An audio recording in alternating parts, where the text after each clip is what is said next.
welcome. Hello. I'm going to talk about snap motion. This is a way to train our fingers to work together.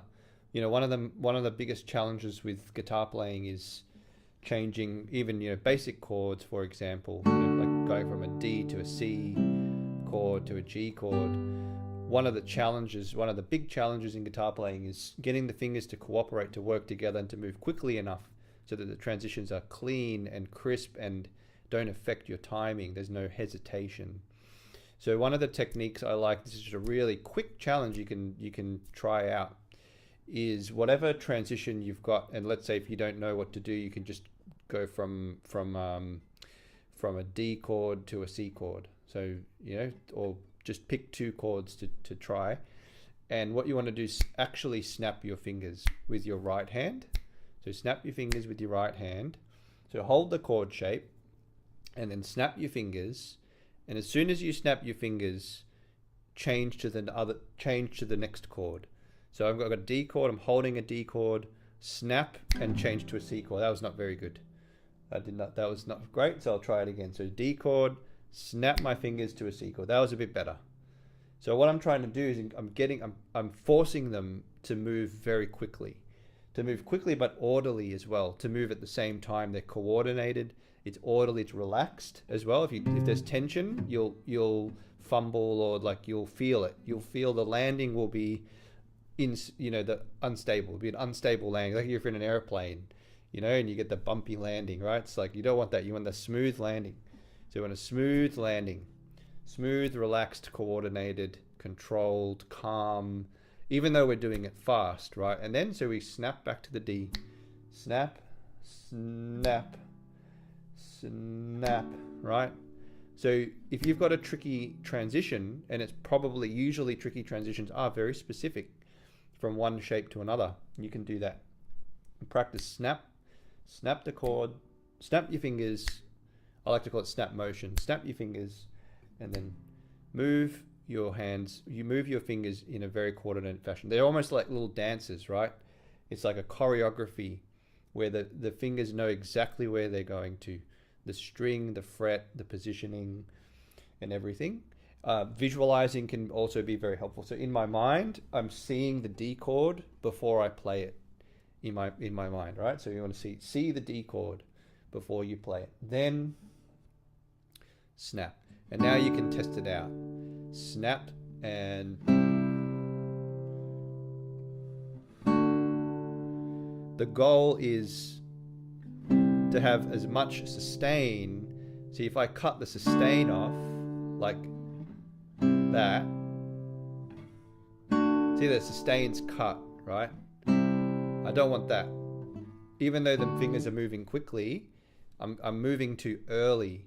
So part of the challenge is you got to move at the right time. So the timing is also important when you move. So you want to hear that to the sustain, and then snap, and you get the closest to legato that you can, right?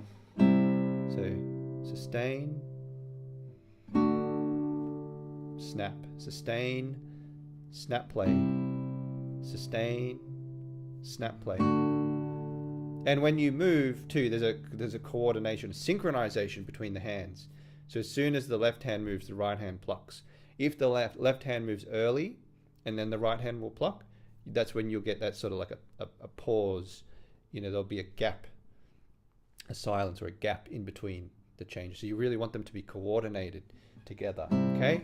Now this, to apply this, I'm doing this at a very more basic level, just two basic chords. You can apply this technique to many different contexts. So, like something like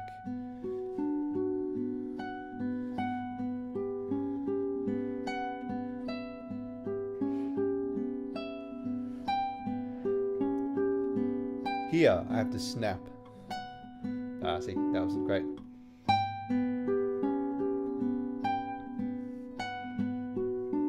But that's one of those challenging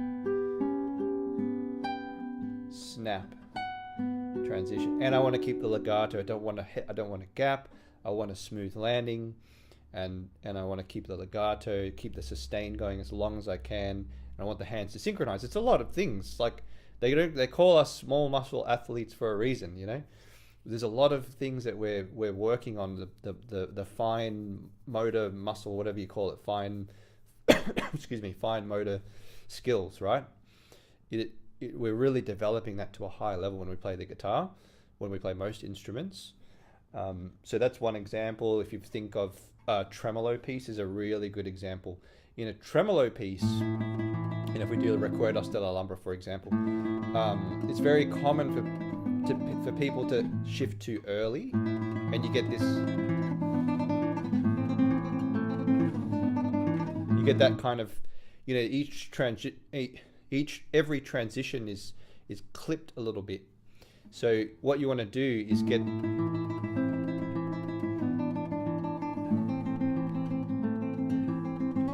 you have to move at the last moment, and you also want to listen very carefully for the last note before you change.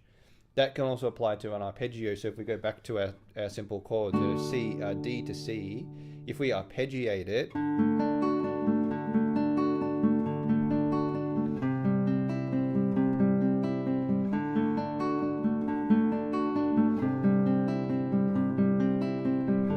listen to the last note, right? Listen to the last note. Oops.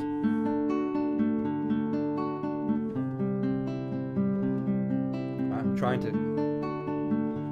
to play it as legato again. If I do it how it's often done, like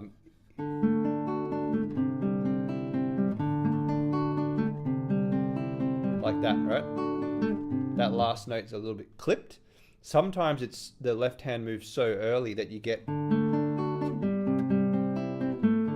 actually get the wrong note. You lift it so early that you get an open string, or you're fretting the wrong note.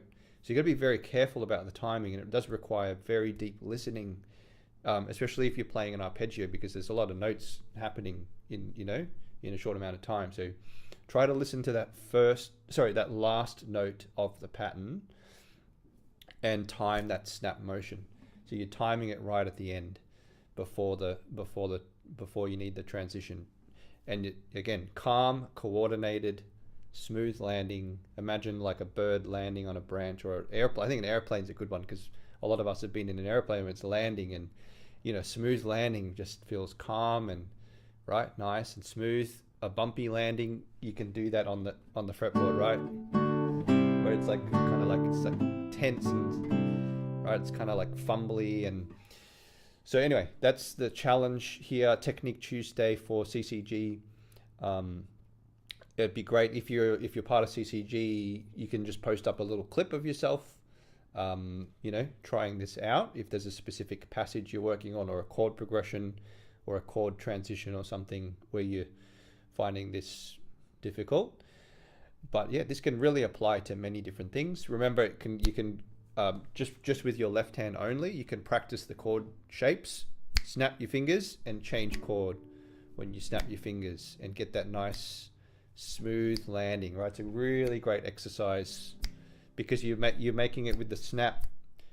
You're making it a very it's a very how do I say? It's connected to your body, right? It's a very tangible action that helps to prompt you. Another thing you could do is speak out what you need to do. So you could say, okay, I'm holding a C chord. Now I'm going to play a D chord. My second finger will go to the first string. First finger will go to the third string. Third finger will go to the second string. Right? If you speak it out like that, or if you might don't want to do it out loud, just in your head, say that, think that. First finger's on the third string. Third finger's on the second string. Second finger's on the first string. Right? And then snap. You're really you're digging those grooves into the pathways. You're making those pathways very secure for transitioning chords. So anyway, that can apply to many, many different scenarios. So hope you can find some application for that. Let me know if you have a question. If you're watching this replay, or if you're watching this on CCG, let me know if you have a question. Would love to hear questions especially relating to left-hand technique and chord transitions and that sort of thing. So hope you enjoy that one. I'll see you next time.